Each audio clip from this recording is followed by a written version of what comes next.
It is National Vermouth Day, and we're headed to the restaurant Elska, which means the Danish word to love.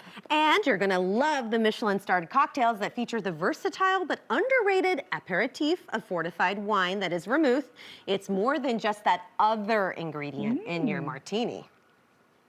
Today we're gonna be tasting vermouth cocktails at Elska, where Scandinavia meets the Midwest.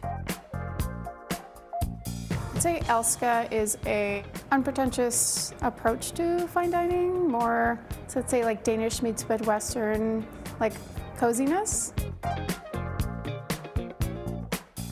I'd say with like Danish preparations, kind of good amount of fish, a lot of like herbs, fennel, dill, definitely like more what would be like cold climate food. So of course we do get stuff flown in that is more tied to like Nordic cultures, but I'd say for the most part we're using what's around us. It's not just husband and wife, David and Anna Posey's food that you need to come to Elska for, but also for the incredible drinks and wine list, which Monica, you're in charge of. Yeah. I've been hearing a lot about this martini. Yeah. It's on the favorites list for a lot of folks in town.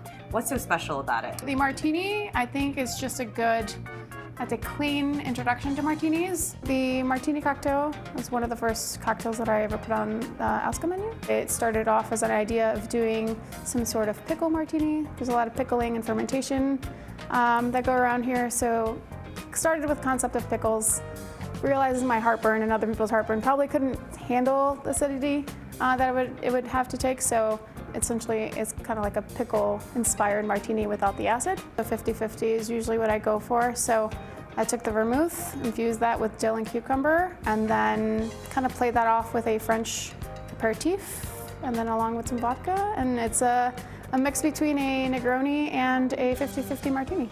Wow, it's delicious. It's got that very soft mouthfeel, and that is from the vermouth and the sailors in there. I love that, and a little bit of that pickling aspect, right? So a little spa water, cucumber, and dill. Beautiful. Yeah. So easy to drink, a little too easy to drink. Yeah. You love vermouth. Yes. It's like an unsung hero on your cocktail menu. And you've tried to incorporate a lot more fortified wines into your cocktails? So a lot more wines, fortified wines from all over, French, Spanish, and then Italian. Vermouth, it's really, depending on which category you choose to use, can be sweet or can provide a dryness, a floralness, also bitterness, depending on what herbs.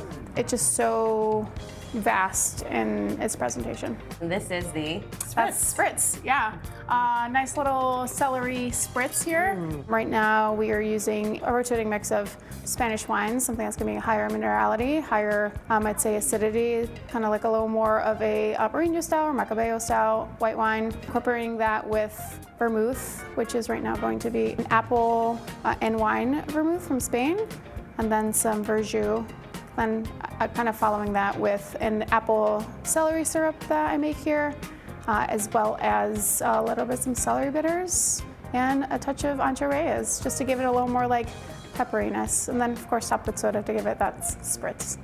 Delish. I can get that hint of apple in there. Yeah. It's delicious. So refreshing. I could have a dozen of these. Yeah. Do you recommend that? Yes. Okay. I mean, it's lower alcohol, so I think you'll be able to manage a couple more. There you go. And then you said this was the... And that is our Manhattan. So the Manhattan right now is going to be Rittenhouse Rye, Park Cognac, so we have more of a split base Manhattan.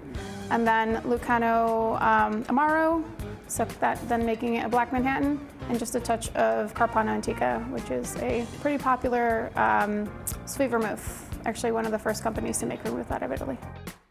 Elska was my first Michelin restaurant that I ever dined at, my first tasting menu that I'd ever done, my first non-alcoholic pairing that I'd ever done. So I fell in love with it 6 years before I even had started working here. It's nice to be a part of such an important part of a restaurant that like means so much to like a lot of people too. Kind of running one part of that and having appreciate that is like, feels very special. Beautiful. Well, I recommend all three of these. I couldn't choose between them. Cheers, my dears. Cheers.